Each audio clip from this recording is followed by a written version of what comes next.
네, 우리 이제 시계열 네트워크를 보고자 합니다. 언제나 그렇듯 질문은 활용이고요. 자, 우리가 여기서 좀 시작하기 이전에 좀 재밌는 얘기를 하나 할 건데요. 우리가 방금 봤던 시각 인공지능 있죠. 시각 인공지능과 이 시계열 인공지능은 약간 특이한 관계가 있습니다. 무슨 관계냐면 아까 마지막에 우리가 VIT, Visual Transformer라고 하는 걸 살짝 보여드리고 말았는데, 자, 인공지능의 역사에서 컨볼루셔널 뉴럴 네트워크가 처음에 엄청 흥했어요. 그때 우리가 오늘 배우는 RNN, LSTM 이런 것들이 나오거든요. 근데 정말 재밌는 게 그때 당시에는 CNN의 컨볼루셔널 뉴럴 네트워크의 성능이 너무 좋아서 LSTM을 쓰는 것보다 뭐 CNN을 이용해가지고 이제 문장도 이미지처럼 보는 게 유행했었단 말이죠. 그런데 마지막에 트랜스포머라는 게 딱 등장을 해요. 구글의 논문에서 등장하는데 Attention is all you need라고 하는 아주 기념비적인 논문인데 그 논문이 딱 등장하고 나가지고는 세상이 바뀝니다. 온갖 것들이 모두 다 어텐션화 되어 버리죠. 심지어 이미지도 문장처럼 보는 시대가 된 겁니다. 그 다음에는 이제 어떻게 될까요? 그건 모르죠. 이제 계속 공부해 봐야겠죠, 우리도. 그죠? 저도 매일매일 질문하고 있어요, 제 자신에게. 제가 매일매일 논문을 한 편씩 읽는 게 제 인생의 목표인데요. 참 쉽지 않아요, 매일매일 읽는다는 게. 못 지키는 날도 생각보다 많고요. 지키는 날도 완벽하게 보지 못하는 경우가 더 많습니다. 그럼에도 불구하고 저도 지금도 공부하고 있으니까요. 같이 공부하면 좋을 것 같아요. 그래서 제 말은 이런 모델들 간의 관계와 스토리도 알아두면 재밌다는 말을 드리고 싶고요. 그래서 RNN하고 LSTM 같은 경우에는 조금 빠르게 넘어갈게요. 자, 한번 보시죠. 리커런트 뉴럴 네트워크입니다. 자, 예를 들어가지고 이미지는 되게 정적이에요. 주어진 이미지가 딱 가로 세로가 있으면 그 끝인데 만약에 데이터, 소리나 영상, 문장 같은 건 어떻게 할까요? 얘네들은 계속해서 그 길이가 바뀔 수 있잖아요. 그죠? 그래서 리커런트라고 표현합니다. 반복되는 거죠. X1이 들어갔을 때 H1 이 X를 받아서 아웃풋을 내는 것뿐만이 아니라 오른쪽으로 전달합니다. 자신의 현재 상태에 대해서. 그러면은 이전 상태를 받아서 다음 입력과 함께 다음 출력과 다음 상태를 뱉어내는 거죠. 이걸 첫 번째로 표현하면 이렇게 리커런트 반복된다라고 표현할 수 있겠습니다. 이전 상태와 현재 입력을 받아서 현재 출력과 현재 상태를 만들어서 다음으로 전달하는 이런 구조를 리커런트 뉴럴 네트워크라고 하고요. 그죠? 다음과 같죠. 그랬을 때 요런 수식으로 표현 가능하다라는 거고 어떤 게 되느냐? 뭔가를 넣었을 때 원투맨이 사진을 넣었을 때 사진을 설명하는 캡션인처럼 이 사진은 뭐 예를 들면은 창민이가 이 강의를 하는 사진이다 이런 것처럼도 가능할 거고 내 영상을 넣은 다음에 감성 점수 0점 이렇게 나올 수 있겠죠, 그죠? 그리고 뭐 I go to school 하는데 뭐 나는 학교에 간다 이렇게 할 수도 있지 않겠습니까? 번역도 할 수 있겠죠, 그죠? 실제로 이렇게 생겼어요. 포워드 같은 경우에 그죠? 짜자잔. 뭐 눈여겨 볼 만한 거는 I2H랑 H2O 인풋을 히든을 아웃풋으로 보내는 녀석을 리니어로 구성을 해두고요. 인풋과 히든과 아웃풋이 있어서 히든과 아웃풋을 내네요. 그죠? 내게 되고 RNN 배치 내서 똑같이 구성한다고 볼 수 있어요. 다만 타임 스텝 동안 이렇게 다 동작한다는 거. 그죠? 그래서 RNN 구성도 똑같이 해서 학습할 수 있다는 거 알아둘 수 있고요. 이렇게 생겼어요. 그죠? 특이하게 하이퍼볼 탄젠트를 쓰고 있다는 걸 볼 수 있죠. 그죠? 딱 봐도 너무 좀 허접하게 생겼다. 그죠? 너무 간단하게 생겼다. 그죠? 그래서 어떻게 해요? 고도화하는 거예요. 어떻게? 복잡하게. 셀 스테이트입니다. 이전의 스테이트를 유지하는 녀석이고요. 여기다가 forget gate. 내가 얼마나 이전 스테이트로부터 히든 스테이트에서 온 값을 망각할 것인지 결정하는 부분입니다. 인풋입니다. 들어온 값과 히든 값을 같이 받아다가 업데이트하는 구간이고요. 업데이트는 그 값을 다시 셀 스테이트에다가 업데이트 해주는 겁니다. 아웃풋은요, 당연히 히든, 이 당시에서 나가는 것과 현재 다음 상태로 전달할 HT를 업데이트하는 겁니다. 요지는 CT와 HT를 나눠가지고 망각과 동시에 셀 스테이트를 함께 관리하겠다는 뜻이고요. 뭐 이것과 비슷한 GRU라고 하는 테크닉도 있는데, 셋 다 RNN보다 LSTM이 좋지만 그래도 LSTM과 GRU는 비슷해요. 목적이 뭐냐에 따라서 뭐 왔다 갔다 하는 정도고, GRU나 LSTM 둘 다 트랜스포머에 비해 가지고는 조금 낮은 모습을 보이게 됩니다. 그럼 그놈의 트랜스포머는 뭔데? 얘기할 수 있겠죠? 그 트랜스포머라고 하는 거는 결국 사전입니다. 이게 뭔 말이야? 사전은 뭡니까? 우리 파이썬 배울 때도 딕셔너리 했다, 그죠? 주어진 키에 대해 가지고 밸류 나오는 거 맞습니까? 주어진 키와 밸류를 보관하고 있어가지고 쿼리가 주어지면은 그 키 밸류 관계를 통해 가지고 아웃풋을 만들 수 있겠죠. 네, 이 관계를 학습한 게 트랜스포머입니다. 무슨 소리야? 뭐 앞에 RNN, LSTM 안 그랬어? 물론 그랬습니다. 다만 이걸 동시에 하는 녀석이죠. 무슨 말인지 보도록 하죠. 나는 너를 좋아 땡. 나는 땡 좋아해. 세상에서 쫀면이 제일 맛있어. 김밥은 그 땡땡이야. 뭐 이렇게 우린 빈칸을 보면 이 빈칸에 뭐 어떤 말이 들어갈지 알죠. 그죠? 아마 우리는 이 단어들 사이에 출현할 수 있는 단어나 단어 간의 관계를 확률적으로 우리는 쫓아가고 있을지 몰라요.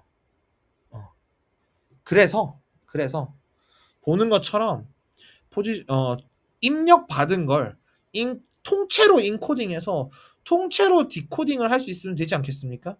그랬을 때 그 관계를 다음과 같이 쿼리 키 밸류의 관계로 해석을 하는 겁니다.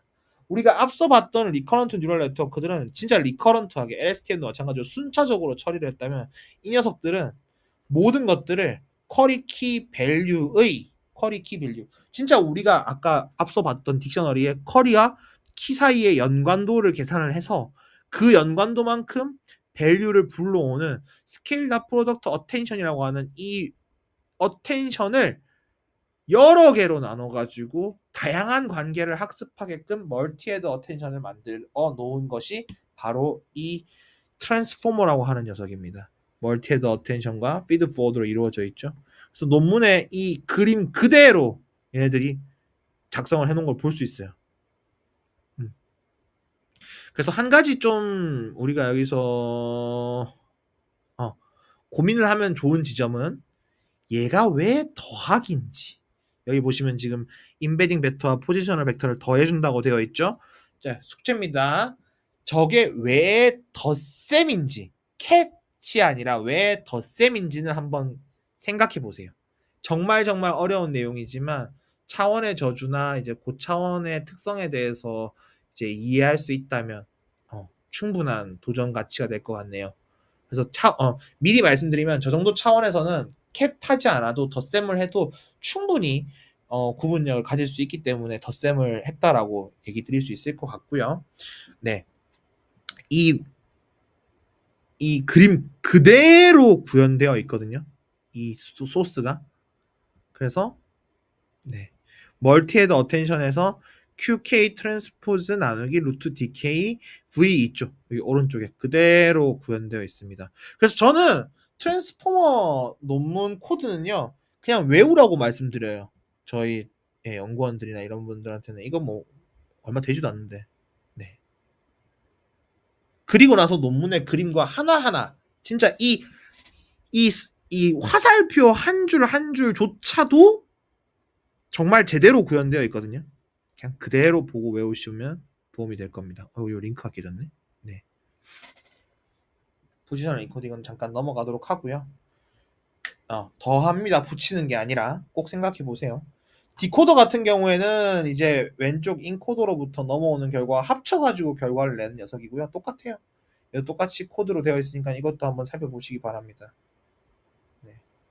그래서 요지 자체는 어쨌든 쿼리 키 밸류입니다. 쿼리 키 밸류로 나눠져 있는 것을 인코더에서는 얘가 자기 자신에 대해 가지고 인코딩을 충분히 하게 해놨고요.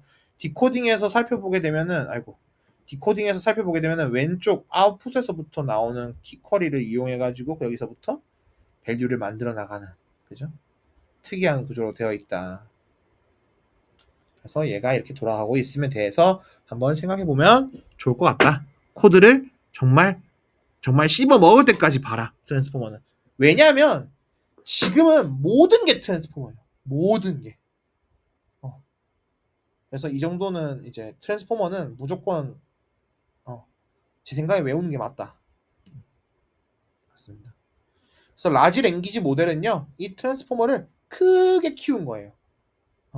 트랜스포머를 인코더만 떼와서 키우기도 하고요, 디코더만 떼와서 키우기도 합니다. 그게 얼마나 심했으면 이런 말이 나옵니다. Attention is all you need, Google Brain. Only attention. 그죠? 충분히 그럴 수 있어요. 네.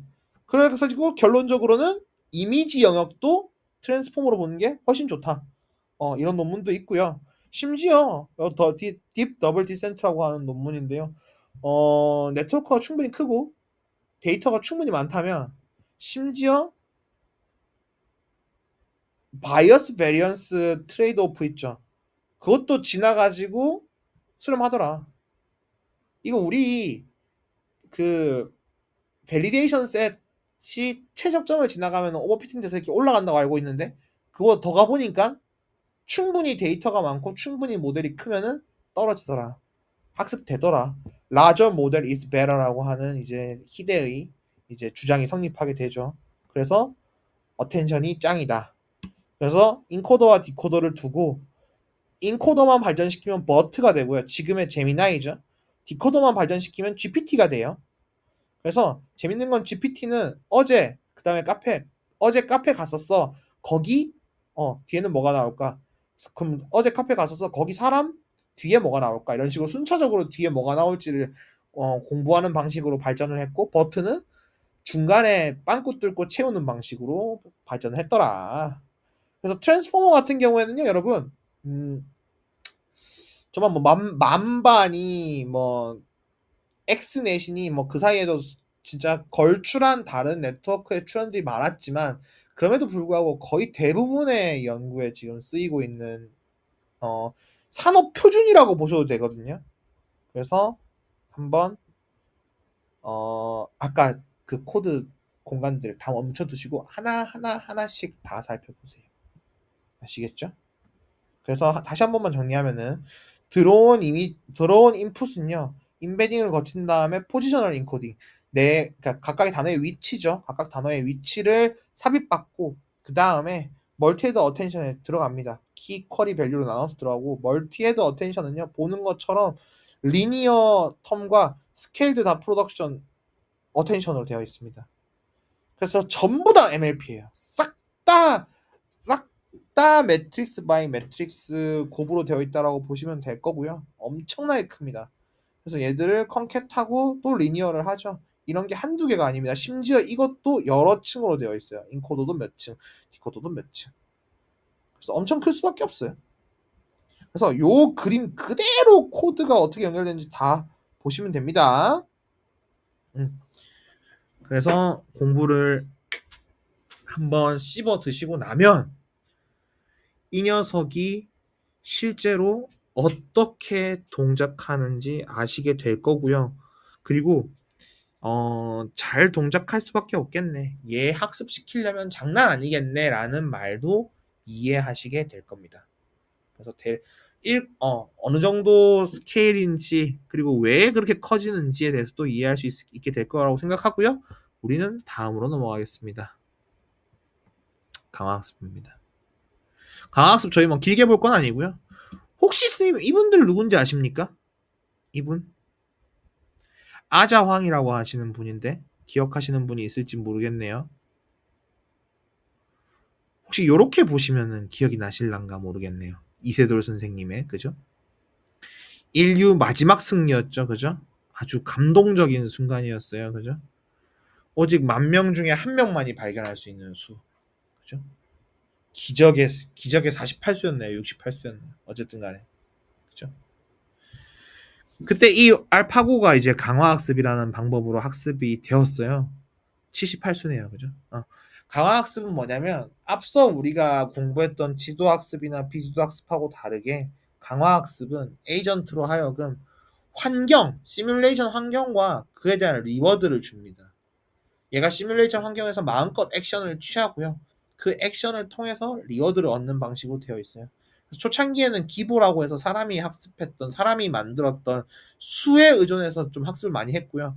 이후에는 완전 자율 방식으로 진화, 발전해서 이제 나아가고 있는 녀석이죠.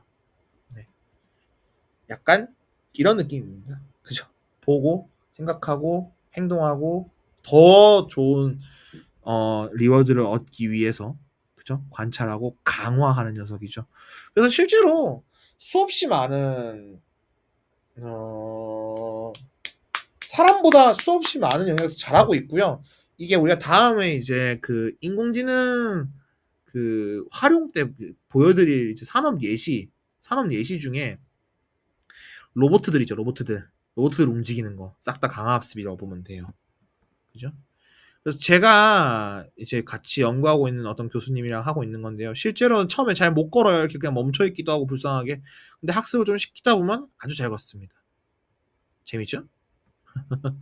그래서 실제로 이건 어떤 거냐면요. 실제 그런 다리에 문제가 있어가지고 좌우 다리의 길이가 다르셨던 분이 실제로 생일 때 걸으시면 어땠을까 다시 한번 네, 학습시켜본 네, 그런 영상이고요. 히히. 네. 그래서 강화학습도 재밌습니다. 뭐 저희가 이 내용을 다루기에는 수업 자체의 내용이 너무 비대해져서 강화학습의 내용을 직접적으로 다루지 않겠지만 저도 강화학습을 좋아하는 사람으로서 만약에 로봇을 꿈꾸고 있다, 로봇이나 게임 쪽을 보고 싶다 하시면은 강화학습은 꼭 공부해보는 게 좋습니다. 강화학습 쪽 질문도 언제나 환영이니까 연락 주시면 감사할 것 같고요. 한번 이쯤에서 팁 한번 모아봤어요. 이런 거 있으면 좋을 것 같아요. 생각 들어서. 만약에 여러분들이 오버피팅을 방지해야 된다. 내 모델이 계속해서 오버피팅 되고 있다라고 한다면요. 이런 키워드들이 도움이 될 것 같아요. 데이터 증강이나 모델 단순화, 정교화나 웨이트 디케잉, 드롭아웃이나 얼리 스토핑, 배치 노멀 레이어나 하이퍼 파라미터 튜닝, 뭐 앙상블 크로스 밸리데이션 이런 것들 각각의 키워드에 대해서 한 번씩 보시면 좋을 것 같고요. 의외로 드롭아웃이나 얼리 스토핑 같은 옛날 방식도 충분히 효과적이라는 걸 말씀드리고 싶어요. 그리고 만약에 여러분들의 네트워크에서 그라디언트가 사라지거나 익스플로딩 된다고 하면은 배치 노멀라이제이션이나 웨이트 이니셜라이제이션, 액티베이션 펑션이나 그라디언트 클리핑, 옵티마이저 조절, 어댑티브 러닝 레이트 같은 기법들을 사용해 보시면 좋을 것 같아요. 하이퍼 파라미터 옵티마이제이션 같은 경우에는요, 뭐 논문에 나와 있는 이건 정말 꿀팁인데요. 논문에 이런 것들이 다 기록되어 있는 논문들이 많아요. 내가 어떤 설정값들 썼다. 그대로 재현해 보는 거. 그리고 잘 기록하는 거, 뭐 그리고 이제 레이나 MFlow, 1DB 같은 WMB 같은 거 쓰는 거. 네. 그리고 기도한다 이런 것들도 있고요. 그리고 이제 토치 2.0에 들어오면서 토치 컴파일이라는 기능이 생겼거든요. 이런 것도 좀 쓰시면 좋아요. 네. 이런 팁들을 전해드리면서 이 팁들은 단어 위주로 여러분들 하시면서 좀 더 공부하고 싶은 분들이 공부해보다가 모르겠는 부분이 있으면 질문 주시는 걸로 해요. 아시겠죠? 언제나 그렇습니다. 어떤 것에 더 관심이 가는지 언제나 자신의 마음을 살펴보시고요. 어떤 인공지능이 만들고 싶은지 저한테 자랑해 주세요. 고생하셨어요.